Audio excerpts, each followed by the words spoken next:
பெரியய்யாவுக்கு மருமகள், சின்னையாவுக்கு மனைவி, பாமக தொண்டர்களுக்கு அண்ணி, தர்மபுரிக்கு வருங்கால எம்பி என்னும் கனவுகளோடு களமிறங்கியிருக்கும் அந்த பெயர் சௌமியா அன்புமணி. கிருஷ்ணசாமி சித்ரா தம்பதிக்கு பிறந்தவர்தான் சௌமியா அன்புமணி. இவரது தாத்தா விநாயகம் திருத்தணியை தமிழ்நாட்டோடு இணைப்பதில் பெரும் பங்காற்றியவர். பிரபலமாக தணிக்கை மீட்ட தளபதி என்று அழைக்கப்படுவதும் உண்டு. அப்பா கிருஷ்ணசாமியோ காங்கிரசின் தீவிர விசுவாசி, முக்கிய பொறுப்பாளர், மூத்த வழக்கறிஞரும் கூட.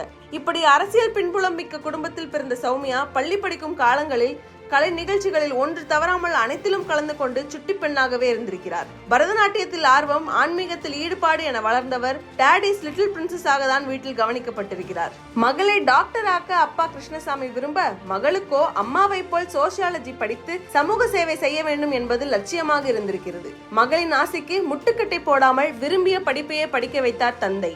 சென்னையில் உள்ள ஸ்டெல்லா மேரிஸ் கல்லூரியில் இளங்கலை சோசியாலஜி பட்டம் பெற்ற சௌமியா பிறகு முதுகலை படிப்பை மெட்ராஸ் பல்கலைக்கழகத்தில் பயின்றார். 2019ஆம் ஆண்டு மதுரை காமராசர் பல்கலைக்கழகத்தில் சோசியாலஜியில் முனைவர் பட்டமும் பெற்றிருக்கிறார். சௌமியாவின் தாய் வீடு காங்கிரஸ் குடும்பமாக இருந்தது. தந்தை கிருஷ்ணசுவாமி 2009ஆம் ஆண்டு புதிதாக உருவாக்கப்பட்டிருந்த ஆரணி மக்களவை தொகுதியில் காங்கிரஸ் சார்பாக போட்டியிட்டு வெற்றியும் பெற்றார். தம்பி விஷ்ணு பிரசாத்தும் காங்கிரஸ் கட்சியில் முக்கிய பொறுப்பில் இருக்கிறார். இவரும் தந்தை வழியில் 2014ஆம் ஆண்டு ஆரணி மக்களவை தொகுதியில் போட்டியிட்டு தோல்வியை சந்தித்தார். தாத்தா தொடங்கி தம்பி வரை தேர்தல் அரசியலில் இருந்ததால் சௌமியாவின் வாழ்வில் அரசியல் ஒரு அங்கமாகவே மாறிப்போனது. திருமண வாழ்விலும் அரசியலுக்கும் அவருக்குமான பந்தம் தொடரவே செய்தது. ஆம், 1991ஆம் ஆண்டு அவர் மணந்தது பாட்டாளி மக்கள் கட்சியின் தற்போதைய தலைவர் மருத்துவர் அன்புமணி ராமதாஸை. இதனால் பிறந்த வீடு காங்கிரஸ் குடும்பமாகவும் புகுந்த வீடு பாட்டாளி மக்கள் கட்சியாகவும் அமைந்தது சௌமியாவிற்கு. மாமனார் ராமதாஸ் வீட்டில் மகன் தொடங்கி பேத்தி வரை அனைவரையும் அழைத்து கவிதை போட்டிகள் வைப்பதை வழக்கமாக கொண்டிருக்கிறார். அப்பொழுது சௌமியாவின் எழுத்து ஆளுமையை கண்டு வியந்தவர் அவர் திறமை வீட்டினுள்ளேயே முடங்கிவிடக் கூடாது என்று எண்ணியிருக்கிறார். சுற்றுச்சூழலில் ஆர்வமும் எழுத்து திறனும் கொண்டிருந்த சௌமியாவை அழைத்து அவருக்காக ராமதாஸ் தொடங்கி கொடுத்ததுதான் பசுமை தாயகம் இதழ். அதுவே பசுமை தாயகத்தின் பவுண்டேஷனாக உருவெடுத்தது. 2004ஆம் ஆண்டு பசுமை தாயகம் அமைப்பின் தலைவராக பொறுப்பேற்றார் சௌமியா. அதே காலகட்டத்தில் தான் அவரது கணவர் அன்புமணி மத்திய அமைச்சராக தேர்ந்தெடுக்கப்பட்டார்.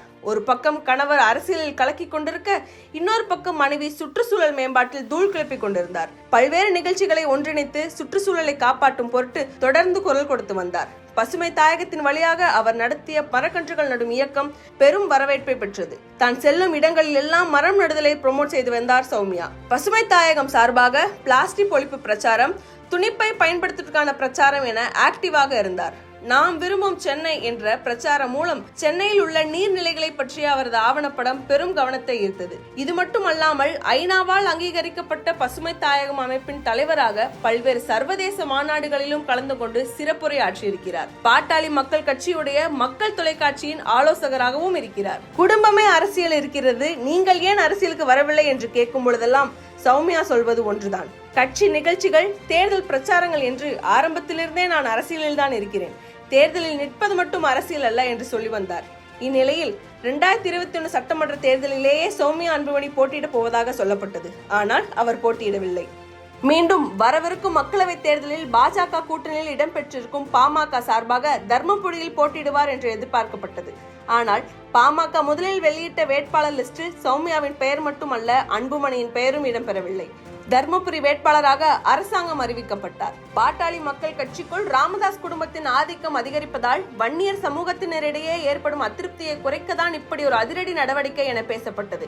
ஆனால் அடுத்த சில மணி நேரங்களில் லிஸ்டை மாற்றி அரசாங்கத்தை நீக்கி சௌமியாவின் பெயரை சேர்த்து உண்மையான அதிரடியை காட்டியிருக்கிறது பாமக தலைமை. சௌமியாவை அரசியலுக்கு அறிமுகப்படுத்த கோரி பாமகவின் மாவட்ட தலைமைகள் பலரும் பல ஆண்டுகளாக வலியுறுத்தி வந்த நிலையில் அவர் தற்போது தேர்தல் அரசியலில் களமிறங்கியுள்ளது பாமக தொண்டர்களை உற்சாகப்படுத்தியுள்ளது.